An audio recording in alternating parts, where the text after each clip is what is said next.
رسول اللہ صلی اللہ علیہ وآلہ وسلم کے بتائے ہوئے طریقوں پر عمل کرنے والا جال حق و زحق الباطل ان الباطل کان زہوقا، کہ جب حق آیا تو باطل مغلوب ہو گیا. ان الباطل کان زہوقا، اب باطل کو تو مغلوب ہونا ہی تھا. یہ شان اللہ کے حبیب کے صحابہ کے تابعین کے تبع تابعین، اور آج سے 50-100 سال پہلے تک قرآن کریم پر عمل کرنے والے ان کی ذات نظر آتی تھی. وہ دکھتے تھے، خود بھی قرآن پر عمل کرتے تھے اور قرآن پر عمل کراتے بھی تھے. آج جب ہم گہرائی کے ساتھ اپنے دین کے ذمہ داروں کو دیکھتے ہیں، اپنی قوم کے ان حضرات کو جن کو اس زمانے میں اسلام کی پہچان بتائی گئی ہے، یا لوگ اس زمانے میں اسلام کی آن بان شان انہیں سمجھتے ہیں، ایسی بڑی بڑی کئی شخصیتوں کو میں نے دیکھا. ان کے پاس جائیے تو صرف ایک کام نظر آتا ہے. وہ کام کیا ہوتا ہے؟ پکڑو یار. ہاں بس میں نے اپنا ہاتھ غوث پاک کے ہاتھ میں دیا. یہ چیز اسلام کا یہ حصہ ہم لوگوں کے بیچ میں نظر آتا ہے. کلمہ توحید و رسالت جو آپ پڑھتے ہیں، لا الہ الا اللہ محمد رسول اللہ صلی اللہ علیہ وسلم، کلمہ تو میرے خیال سے سب کو آتا ہوگا، لیکن میری زندگی میں ایسے لوگ بھی پڑے ہیں. ایک جگہ میں دعوت اسلامی کا قافلہ لے کے گیا. جب میں دعوت اسلامی میں قافلے میں بہت زور و شور سے بڑی دھومیں مچاتا تھا دعوت اسلامی کے قافلوں کی. ایک صاحب مجھے ملے بنارس کے شہر کی ایک مسجد، اور شہر بھی کون؟ قلب البلد، ریوڑی تالاب کی ایک مسجد. اس میں ایک صاحب، ان کا نام مجھے معلوم ہے، نام نہیں لیں گے کیونکہ ذاتی طور پر مجھے کسی کے بارے میں کچھ نہیں کہنا. وہ غیبت ہو جائے گی یا پھر برائی ہو جائے گی، گناہ ہوگا. تقریباً 34 لوگ تھے. 34 لوگ میں ایک بندہ جس کا نام جیم سے تھا، ان کو میں نے کلمہ پڑھنے کے لیے کہا تو وہ کلمہ نہیں پڑھ سکے. ابھی آپ شاہی جامع مسجد بادشاہ باغ میں ایک طرف سے میں کہوں کہ آپ پہلا کلمے کا معنی کیا ہے بتائیے، تو ہو سکتا ہے سب لوگ بتا دیں، ہو سکتا ہے زیادہ تر لوگ بتا دیں. لیکن اگر کہیں گے دوسرے کلمے کا معنی کیا ہے بتائیے، تو زیادہ تر وہ لوگ ہوں گے جو دوسرے کلمہ شہادت اشہد ان لا الہ الا اللہ وحدہ لا شریک لہ واشہد ان محمد عبدہ ورسولہ. میں ایک طرف سے ایک آدمی سے پوچھ کر، میرا مقصد یہ نہیں کہ میں کسی کی تحقیر کروں، لیکن آپ غور کریے، کیا آپ یہاں پر اتنے لوگ دعویٰ کر سکتے ہیں کہ مجھے دوسرے کلمہ شہادت کا معنی معلوم ہے؟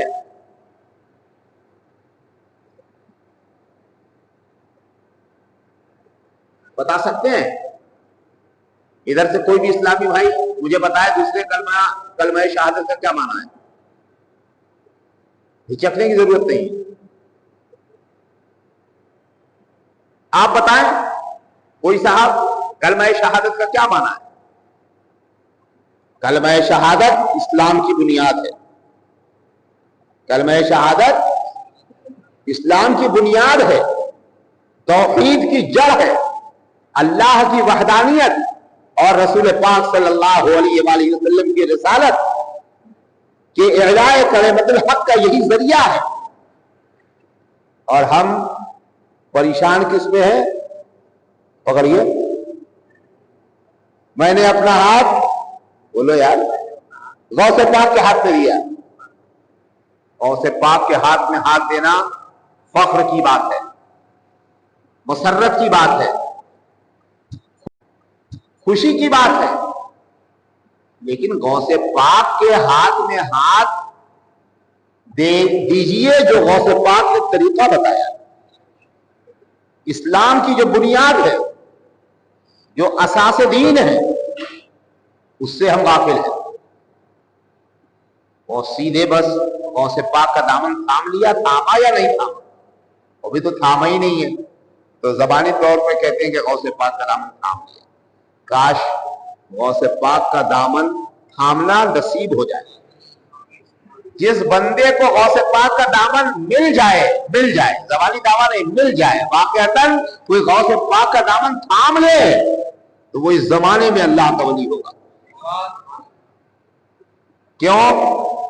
جو غوث پاک کا دامن تھامے گا وہ غوث پاک کا بچپنا یاد کرے گا کہ 40 اشرفی غوث پاک نے لٹنا پسند کر دیا مگر جھوٹ نہیں بولے. یہ بات سچی ہے یا نہیں؟ بولیے آپ لوگ، بولیے. غوث پاک نے 8 سال کی عمر میں 40 اشرفی جو ان کی والدہ نے ان کے جاکٹ صدری میں سل دیا تھا، جب ڈاکو نے پوچھا بیٹا تمہارے پاس کچھ نہیں ہے؟ بولے ہے. ارے کہاں ہے؟ ادھر پاکٹ ادھر پاکٹ ادھر پاکٹ سب ڈھونڈ ڈالا، ملا نہیں. بولا مذاق کرتے ہو؟ نا کیوں مذاق کروں، کیوں میں جھوٹ بولوں؟ ہے. کہاں ہے؟ کہاں ہے؟ تو کہا سردار پاس لے چلو، یہ لڑکا ہم لوگوں سے مذاق کر رہا ہے. اور سردار کے پاس گئے تو غوث پاک نے وہی کہا، بچپنا تھا نا، بچے تھے نا، ابھی غوث پاک نہیں ہوئے، ابھی عبد القادر جیلانی ہیں، ابھی غوث پاک کے نام سے موسوم نہیں ہوئے ہیں، ابھی دنیا ان کو عبد القادر جیلانی کہہ رہی ہے، بچہ کہہ رہی ہے، بیٹا کہہ رہی ہے. جب ڈاکوؤں کے سردار نے پوچھا تو اپنی صدری کی سلائی توڑ کر جو اندر محفوظ رکھا تھا والدہ نے، وہ نکال کے پیش کر دیا. کہا دیکھو یہ میرے پاس. اب پھر واقعہ آپ نے بہت بار سنا ہے کہ آپ کی اس سچائی کا اثر یہ ہوا کہ ڈاکو نے توبہ کیا ڈکیتی سے، اور جتنے ڈاکو کے سردار تھے، ڈاکو کے جتنے شاگرد تھے، وہ سب کے سب توبہ کر کے ڈکیتی سے باز آ گئے اور سچے پکے مسلمان بن گئے. تو غوث پاک کا دامن جو ایک بندہ تھامے گا وہ یہ نہیں کہے گا کہ ہمارے سرکار غوث پاک کا جب بچپنا تھا، جب آپ مقام غوثیت کی منزل پر فائز ہونے کا اعلان نہیں کیا تھا، اس وقت آپ جھوٹ سے نفرت کرتے تھے.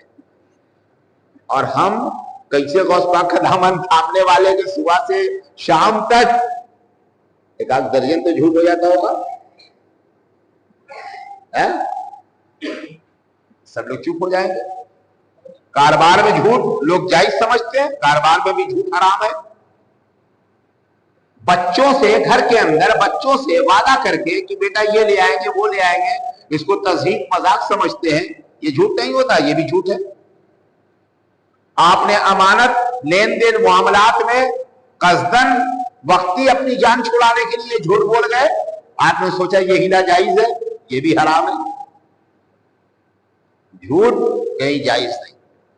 لعنت اللہ علی الکاذبین، جھوٹوں پر اللہ کی لعنت. کچھ جگہ ایسی ہے جہاں پر جھوٹ بولنے کے لیے رخصت ہے، وہاں بھی جائز نہیں ہے، گناہ گار نہیں ہوں گے.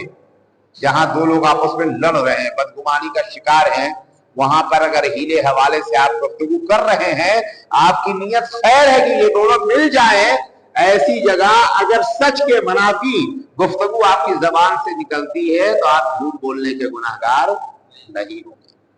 تو غوث پاک کا ہاتھوں میں دامن ہے، کیا مطلب ہے؟ غوث پاک کی زندگی کے حالات، ان کے زندگی کے معاملات، ان کے شب و روز جو پڑھے ہیں یا سنے ہیں، اس پر عمل کرنا، اس کا مطلب ہے کہ غوث پاک کا دامن ہاتھ میں. دنیا بھر کا فراڈ کریے، دنیا بھر کا جھوٹ بولیے، چیٹنگ کریے، حلال و حرام کی تمیز مت رکھیے. دولت آ جائے، ہائے دولت کیسے آ رہی ہے؟ جھوٹ بول کر آ رہی ہے کہ سچ بول کر آ رہی ہے؟ اس کا فرق اگر اٹھ گیا تو اپنے دعوے میں تو آپ کے ہاتھوں میں غوث پاک کا دامن ہے، لیکن غوث پاک کا دامن ہاتھ میں نہیں ہے۔ سرکار غوث پاک رضی اللہ تعالیٰ عنہ کو شیطان نے دھوکہ دینے کی کوشش کی، اے عبد القادر نماز آپ پر معاف۔ غوث پاک نے کہا کہ ہمارے آقا پر تو 5 وقت کے بجائے 6 وقت کی تھی، جو نبی نہیں، نبیوں کے سردار، تمام فرشتوں کے آقا، ان پر 6 وقت کی نماز پر عبد القادر جیلانی تم پر 5 وقت کی کیسے ہو جائے گی؟ فوراً لاپل پڑا، شیطان جل کر خاک ہو گیا۔ ہمارے ہاتھ میں غوث پاک کا دامن ہے، ہمارے گھر گیارہی ہوتی ہے، ہم گیارہی میں دیگ چڑھاتے ہیں، لنگر بانٹتے ہیں، جمعرات گیارہی کی فاتحہ کراتے ہیں غوث پاک کی، تو اب ہم نماز پڑھ کے کیا کریں گے؟ ہمیں کیا ضرورت ہے؟ معاذ اللہ رب العالمین۔ غوث پاک کے ماننے والوں کا یہ حال ہے کہ نہیں جو ہم بتا رہے ہیں آپ کو؟ آپ لوگ چپ ہیں، بولیے، بولو بھائی، ہے کہ نہیں ہے؟ تو غوث پاک کا دامن ہاتھ میں آیا ہے۔ جس کے ہاتھ میں غوث پاک کا دامن ہوگا، شیطان کا اس پر وار نہیں ہوگا، وہ بے نمازی نہیں ہوگا۔ پورے ہندوستان بھر میں واویلا مچا ہوا ہے، پورے ہندوستان میں، کائے پر؟ آئی لو محمد صلی اللہ علیہ وسلم، سنے کہ نہیں؟ شیطان شیطنیت اگر کرتا ہے لوگ اس پر تعجب کرتے ہیں، بچھو اگر ڈنک مارتا ہے تو لوگ اس پر تعجب کرتے ہیں۔ میرا اپنا نظریہ ہے کہ شیطان شیطنیت کرے یہ کوئی بہت تعجب کی بات نہیں ہے۔ بچھو اگر ڈنک مارے، سانپ اگر ڈسے تو یہ کوئی بہت تعجب کی بات ہے؟ بولیے، نہیں بول رہے، منہ سے بولیے، نہیں بولنا نہیں جانتے۔ سانپ اگر ڈسے تو یہ تعجب کی بات ہے؟ نہیں، یہ نظام قدرت ہے، اللہ نے سانپ کو بنایا ہی ہے ڈسنے کے لیے، یہ بہت تعجب کی بات نہیں ہے۔ بچھو اگر ڈنک مارے یہ بہت تعجب کی چیز نہیں ہے، اس لیے کہ بچھو کو اللہ نے ڈنک مارنے کی صفت دی ہے، وہ تو ڈنک مارے گا ہی مارے گا۔ اسی طرح سنگھی بھارت کے اندر جو دیش توڑنے والی ایک طاقت ہے، اس کو کسی بھی مذہب کے مذہبی رہنما یا مذہب کے خلاف بولنا اس کو سکھایا ہی گیا ہے، وہ اس کی فطرت ہے۔ اس پر لوگ بہت واویلا مچا رہے ہیں، مچانا بھی چاہیے، ہم نے بھی مچایا ہے، لیکن اس سے زیادہ تعجب کی بات یہ ہے کہ یہ کلمہ پڑھنے والے، یہ لا الہ الا اللہ محمد رسول اللہ صلی اللہ علیہ وسلم پر ایمان رکھنے والے، جن کی صفت اللہ نے یہ پیدا کی تھی کہ اگر رسول پاک کی توہین تمہارے کانوں سے ٹکرائے تو ایسی ظالم طاقتوں کا مقابلہ کرنے کے لیے تن من دھن سب چیز کی قربانی پیش کر دینا۔ اللہ نے یہ صفت تو پیدا کی تھی، یہ صفت والا کیا کر رہا ہے؟ حضور کی توہین سن رہا ہے، سو رہا ہے۔ یہ افسوس کی بات ہے، دکھ درد کی یہ بات ہے کہ اللہ نے بچھو کو جو صفت دی، بچھو اپنا کام کر رہا ہے، سانپ کو جو صفت دیا، سانپ اپنا کام کر رہا ہے، رسول اللہ کے دشمنوں کو جو ان کی پیدائش میں انہیں کلچر ملا وہ اپنا کام کر رہے ہیں، لیکن ہم کو صحابہ، تابعین، تبع تابعین، غوث پاک، سلطان الہند غریب نواز، سید سالار مسجد غازی، قطب الاقطاب، محبوب الہی، اعلیٰ حضرت سرکار مفتی اعظم ہند حضور مجاہد ملت علیہم الرحمت والرضوان سے جو چیزیں ہمیں ملی ہے وہ سبق ہم بھول رہے ہیں، یہ زیادہ تعجب کی بات۔ ابھی آج صبح میں نے ایک کلپ دیکھی، مدھیہ پردیش میں ایک خنزیر کا پلہ اللہ رب العزت کا نام لے کر، یعنی لفظ اللہ پر، کہ اللہ نے ساری کائنات بنائی، اس پر وہ حرام زادہ اللہ رب العزت کے اسم جلالت پر توہین کر رہا ہے۔ وہاں پر چند لوگ گئے ایف آئی آر کے لیے، ان کی سنی نہیں گئی۔ کیوں نہیں سنی گئی؟ یہ اس طرح کی حرام زدگی کروانے والے کرنے والوں کے پیچھے پشت پناہی کر رہے ہیں۔ اور اس کے اصل مجرم کون لوگ ہیں؟ بتائیے، بس 1 منٹ میں یہی بات میری ختم ہوگی. اصل مجرم کون لوگ ہیں؟ جنہوں نے توحید و رسالت، کلمہ طیبہ لا الہ الا اللہ محمد رسول اللہ صلی اللہ علیہ وسلم، دین اسلام، مذہب، تصنف فی الدین، عشق رسول، یہ سب چیزوں کو بھول کر صرف چادر پکڑوانا شروع کر دیا ہے. بس چادر پکڑ لو، اب بیڑا پار ہو جائے گا. اللہ تبارک و تعالی ہمیں آپ کو سب کو دین سیکھنے، دین سمجھنے، دین پر عمل کرنے، دین کو دوسروں تک پہنچانے اور اپنے وطن عزیز بھارت ہندوستان کو ہر حال میں مضبوط کرنے کی توفیق عطا فرمائے. وآخر